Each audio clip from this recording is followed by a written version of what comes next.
We're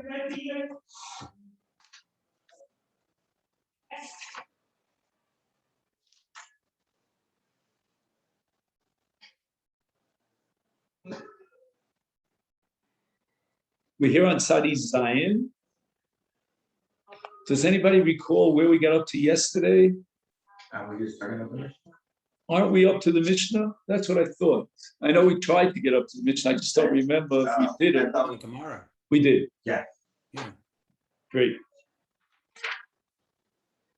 Counted, we did 10 black. Right.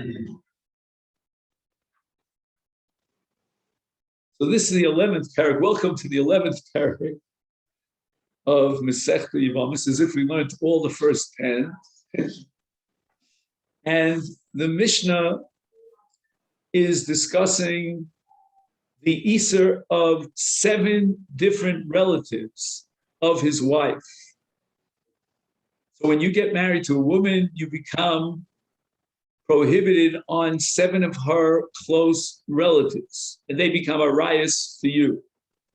Which are they? Aim Ima, Aim Aviha. So when we're talking about grandparents, we can talk about, is there a way in English of saying a mother's mother, or just have to say a mother's mother? So, it's not like you can say paternal or maternal. There are no shortcuts, are there? In Hebrew, there are no shortcuts. I assume in English, the same is. So Amy, his mother's, what do you say? A grandmother, maternal grandmother. A maternal grandma, right, as opposed to a paternal grandma. Okay. Then we have Achosa, he can't marry her sister. Bita, he can't marry her daughter. Again, her daughter from a different marriage. Binah, her son from a different marriage. Bas Bita. Okay, so we don't know about Bas Binah. Correct, Bas? I'm sorry. We have Bas Binah Ubas Bita. So her granddaughter, either, how would you say that in English? That's a tough one. Don, can you do that one for me? What was it again? In other words, your wife's granddaughter through her daughter, or your wife's granddaughter through her son. That's Bas Binah or Bas Bita. How would you say that in English? There are no shortcuts. But no, I don't think so. There are any shortcuts. In that sense, Hebrew is a little easier maybe than English. I don't know. What else? V'chein osur adam b'neshei krova. So not only is he prohibited to her relatives, meaning his wife's relatives, he's also prohibited to the wives of his relatives. Beluhain, Eshes Aviv, the wife of his father, Eshes Achi Aviv, the Australians would say his auntie, Eshes Achiv, that's what we've been dealing with from the beginning of the Masechet until now, Eshes Achiv, the Eshes Binah, his daughter-in-law. It's interesting that he calls her Eshes Binah. We know it as Kalasa. But the reason he calls it Eshes Binah is because he's giving you all the generations. Say all the parents and children and so forth. Okay, so now he says the following. HaMishnah, this is the introduction to our Mishnah in the 11th parak. Beva'eres ha'im krovos elu nesaros afkisha onsu o chapito hu o aviv o bino isha. What happens with regard to these relatives who are nishei kravosa? But when we say nishei, what does the word nishei mean? Usually it means they're married. So it's a woman who's married to my father, a woman who's married to my son, etc., etc. But what happens in the case of outside the framework of marriage? I don't want to use the phrase, but on the street they call it free love. You know what I'm saying? So it was a pitu situation. So my father had an intimate relationship with a woman, but it was not in the framework of marriage. The same thing would be true for my son and so forth.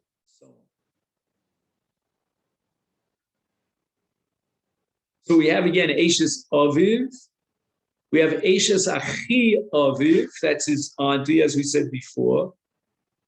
But again, what happens if my father's brother had a relationship with a woman, but it was outside the framework of marriage? It could be either ones or pitui, a rape situation, or a seduction, which is also not great. And the same thing would be if my brother had such a relationship, does that make her into an Erev Meishes Ah? Or let's say my son had such a relationship. In all these cases, is there an Isser of Nishei Krovosov, Shalo al Yidei Isha, Shalo al Yidei Nisuin? Now, the nafkamina is going to be with regard to Yibum, because we started the Masechta with 15 categories of our riots that fell for Yibum, and there's no Yibum, no Kalitza, no Yibum. What happens in a case of Anusas Ovid, for example? A woman falls for Yibum, she was married to your brother, and it turns out that your father had a relationship with this woman. So the Brisa, the Mishnah says, Nosim al ha'anusa ve al ha'mafuta, which means you're allowed to marry a relative of your wife, or the wife, so to speak, the partner of one of your relatives, if it wasn't a marriage relationship. It was an ones relationship, or a mafata, a pitui relationship. So, for example, you're not allowed to marry the, one second, what would be a case?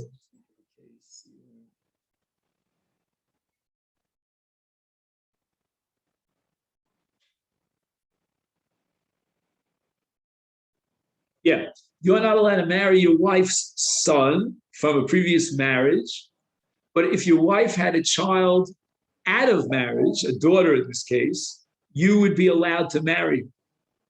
Why? Because the person, the father in this case, who had a relationship with your wife was not married to your wife. You're the first one, let's say, who married this woman, but she had had a child from a previous marriage. I'm sorry, from a previous non-marriage. Question would be today, with all these different methods of having children, I'm assuming the same thing would apply. You follow what I mean? There would not be an Iser Erva if the child was born without marriage, like artificial insemination and the like.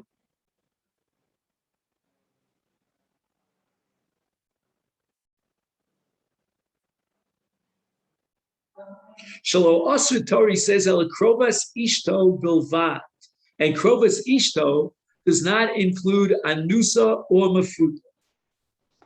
That's not considered Ishus. Now he tells you here to look at this diagram. I don't know if it's important, but let's take a look. It says no sinal Anusa or Mafuta. Onas Eshat Isha. Oh, this is interesting. See, we didn't think of this case. A man is not allowed to marry the relatives of his wife, but if he had an intimate relationship with a woman outside of wedlock, then he would be allowed to marry any one of her relatives because they're not relatives of his wife. Therefore, he writes, Lissara shtei banos, Rachel v'Leah, u'Leah bas, Rivka. So Leah is the granddaughter of Leah. I'm sorry. Of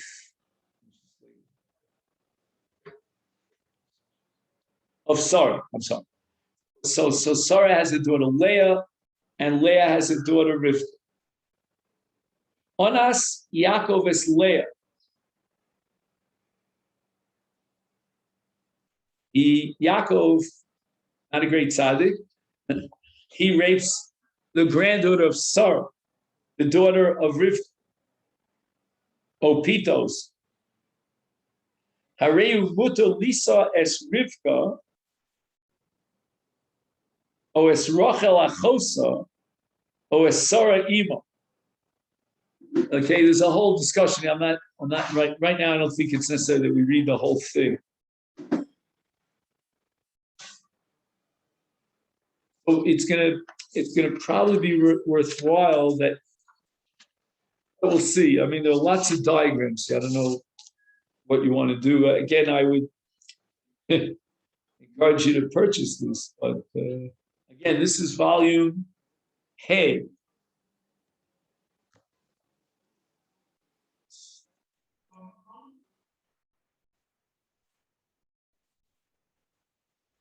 Ha'ones v'mafate al hanesua chayav. In other words, if he's in a full blast marriage relationship and he's not allowed to have a relationship with his wife's relatives, if he rapes one of his wife's relatives, then he's chayav. And he has here another diagram, but again, I don't think it's necessary. So everything that we've said so far seems to be quite reasonable, understood, intuitive. The fact that he had an honest relationship with a woman doesn't mean that therefore he's prohibited from marrying any of her relatives. On the other hand, if he has a rape situation with one of the relatives of his wife, that is a full-fledged bias arayos. Then the Mishnah adds the following: No say Adam anusas aviv umefutas aviv. A man could marry a woman who had a relationship with his father, but it was not a relationship within the framework of marriage. And the same is true for anusas beno or mefutas beno. Rabbi Yehuda otzer be'anusas aviv umefutas aviv. In other words, with regard to all relatives, Rabbi Yehuda is on board, and he can marry the relatives of his anusa. But there's one exception where Rabbi Yehuda says that anusas aviv, so if any of his krovim have an anusa, he can marry her. But if his father has an anusa, he's not allowed to marry her. Tanina, the Gemara says we have in our Mishnah something which is reflected in a brisa as well. Lahad the Tanu Rabban. Onas Isha. Mutter Lisa Bita. Okay, I assume Bita is just one example of many. Let's just see. You write say V'chenim Onas Isha. The akach onas of pita's bita. What's the chiddush in that case? I mean, that seems obvious. He's allowed to marry her daughter.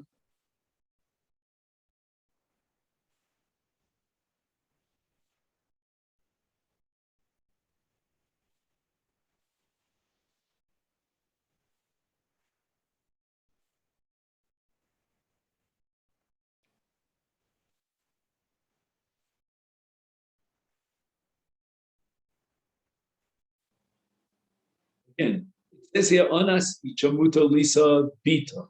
What is he saying here? I'm reading to the note here, the name of the Ritva. The Chenim Onas Isha, the Achakach Onas Opita es Bita. What's the Chiddush here, the Ritva? Now he's allowed to marry this woman.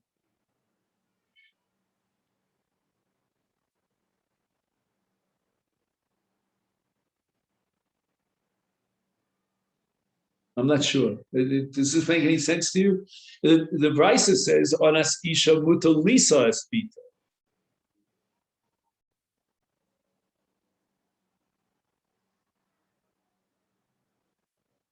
So the Ritva is saying there's a Havamina that he's allowed to marry her, and he's not violating Bas Ishto because it wasn't Ishto, he was only Anasna.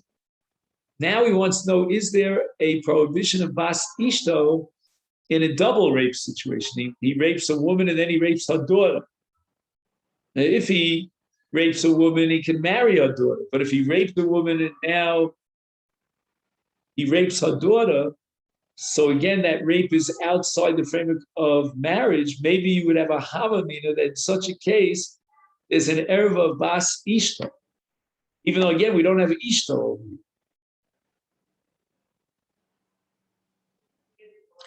I don't know, maybe there's a Havamina that, we can't allow for a two-time rapist. You know what I'm saying? It's bad enough that he raped a woman once, but now he wants to marry her daughter. He's doing tshuva, and he gets a rabbi and he says, in front of two Eidim, but now he wants to rape her daughter after he raped her mother. So the Dvar says there's no violation of Bas Ishta.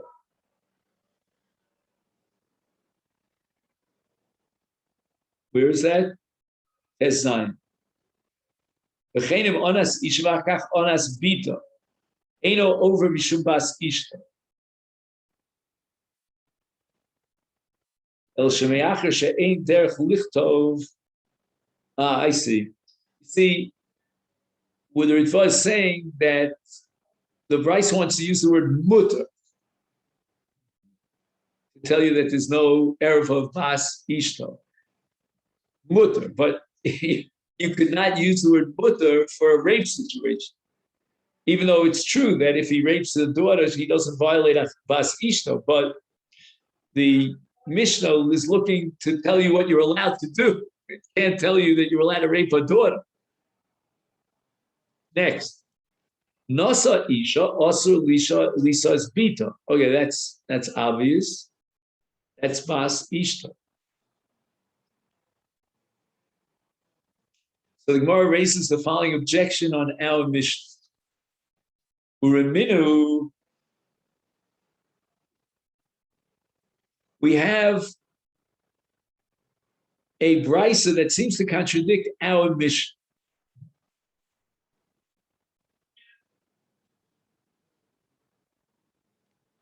And Nitan mina Isha. Nitan means that the phrase where there's smoke, there's fire, right? There's a rumor going around that this man had a relationship with such a woman. She was not married, and he didn't marry her. He just had a fling with her. And there's a chshad based on this rumor that's going around that's circulating. It's called a kol, and that's called Nitan mina Isha. And the Brisa says, Asur be'ima be'bito ba'chosla. Now, this is absolutely against our Mishnah.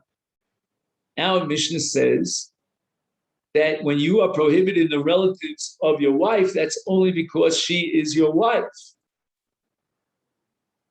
But if you had a relationship with her outside of marriage and she's not your wife, you're allowed to marry the relatives of this woman who was victimized with an onus.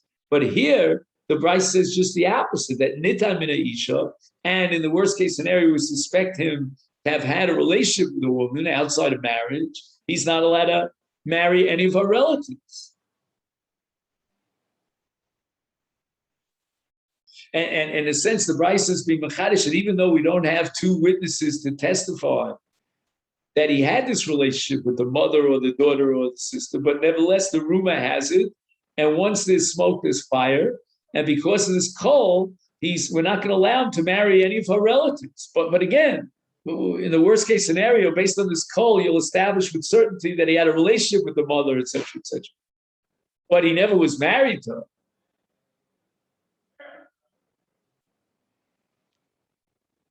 So the Gemara says, Midrabanan, that our Mishnah is addressing the Doraisa halacha, and this Bryce is addressing the Drabanan halacha. And the Rabbanan instituted an Xera here. So when the Bryce says also b'krovosea, that's not referring to a biblical violation of an Isur Torah. This is not aim ishto or bas ishto or achos ishto. It's not ishto. But with Rabbanan, they prohibited this, and they said that lechatchila, he's not allowed to marry any of the relatives of his anusa or ptuya. And why is this? Because Shema Yikadesh is achas mikrovosel.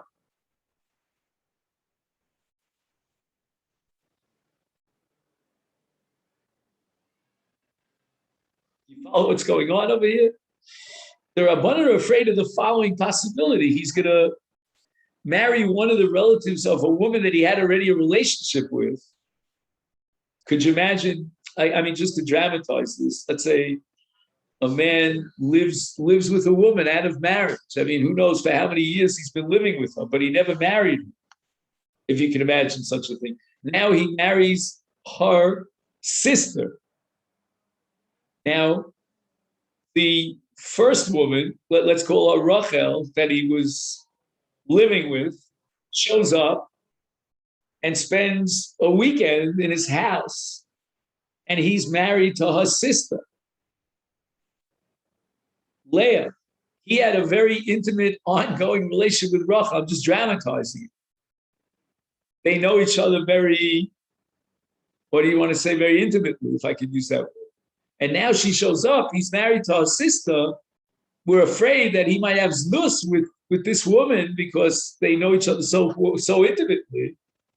It's called in the language of the Shas libo gaspa. That's a phrase from the end of Masechet Kedusha with regard to yichud. You know, the laws are very strict in the case of libo gaspa. Let's say an engaged couple. According to halacha, they should not be alone. You know, here's where I advocate in favor of the Hasidim. You know, the Hasidim, after engagement, you don't see the girl until under the chuppah. And I'm telling you, they're right. But again, we Litvakis don't do it that way, but the laws of Yichud are very strict. I mean, a lot of that, they will not apply. That's called libo gaspa. He already has a very personal, intimate relationship with this woman. He knows her well, if you know what I mean. So therefore, because of this chashash of znus with the wife of his, with the sister of his wife that he had lived with in the past, the Rabbanan will say, we're not going to allow you, l'chatchila, to marry the sister of this woman that you've been having a relationship with. With the Evid, if you went ahead and you married the sister, that's a valid marriage. But the Rabbanan are going to prohibit such a marriage. The Mishnah that we're learning here is not addressing the question of achlis, of what l'chatchila is mutar or aser, after the Gzeros and the Chashash Rabbanan. The Mishnah is addressing the Doraisa halacha, and this woman is not a relative of your wife because you never married your wife. The Gemara is not happy with this.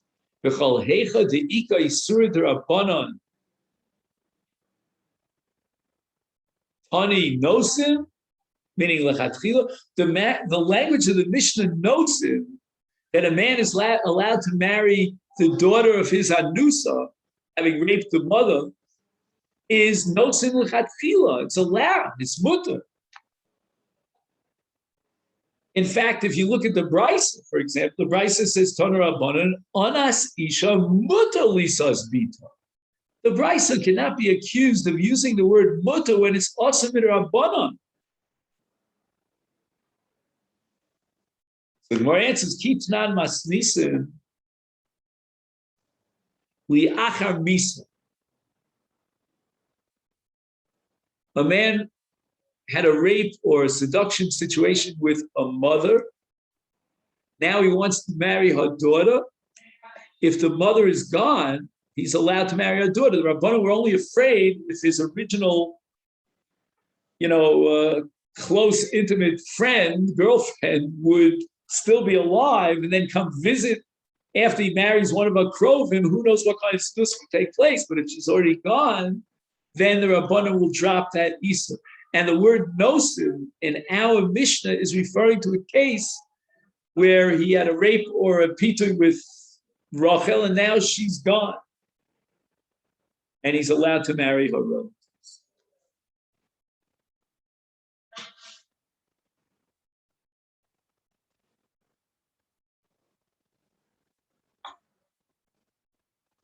Inani milu.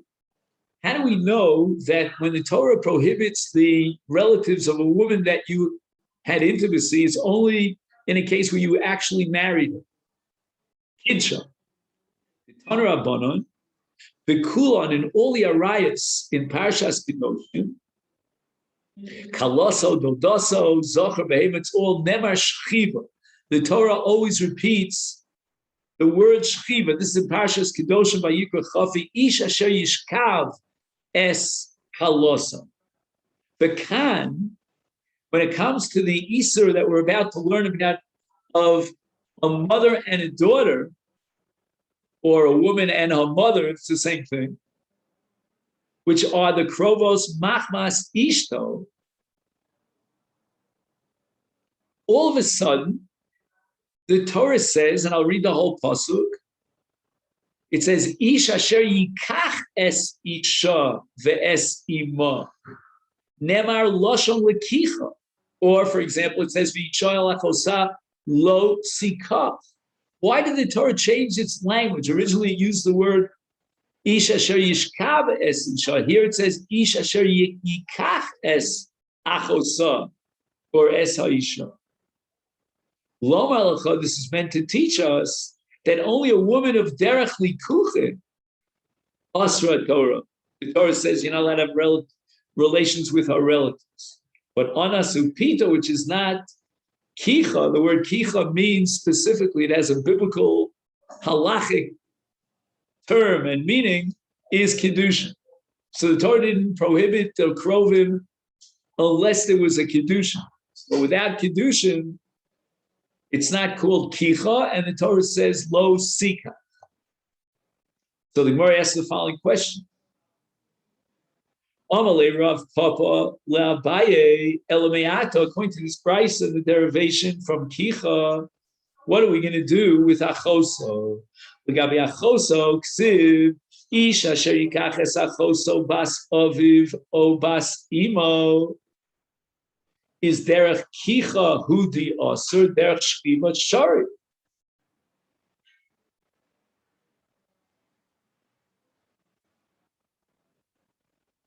Right, the Torah says the ish asher yikach es achoso. He married his sister.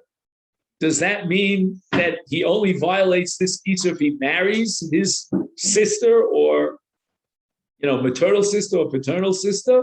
That's not true. That's impossible. He's not allowed to live with his sister. That's an issue kares. You see clearly that the word kicha doesn't have to be limited to marriage. It could include even shchiva. Shalol l'shem kedusha, because if he has a relation with his sister without marrying her, I think in most states in the union you can't marry your sister. I don't know, is that true?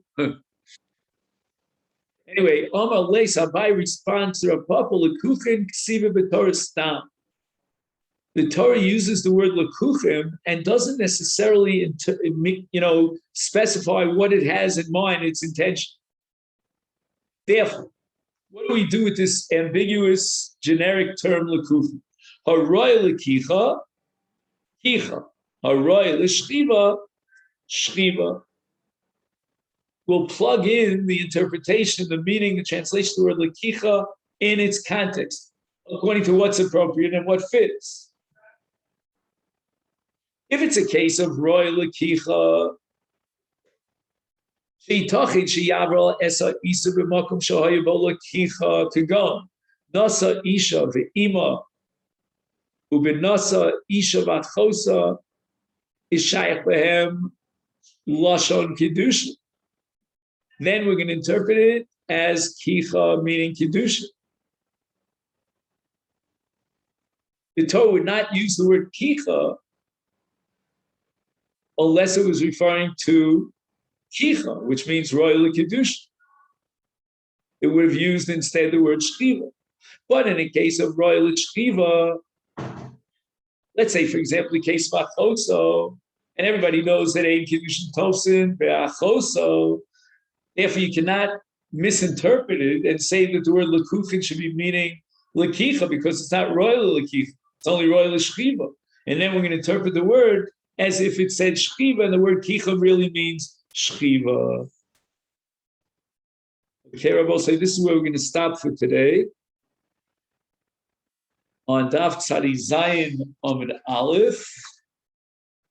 And we're up to Rava Amar. Rava is going to offer a different sauce and a different Yalfusa than the one that the Gemara quoted from Kicha. So let me take this opportunity to wish you all a great Shabbos Parshas Chai Sarah. And the Mitzvah Hashem will continue on Yom Rishon. Thank you so much.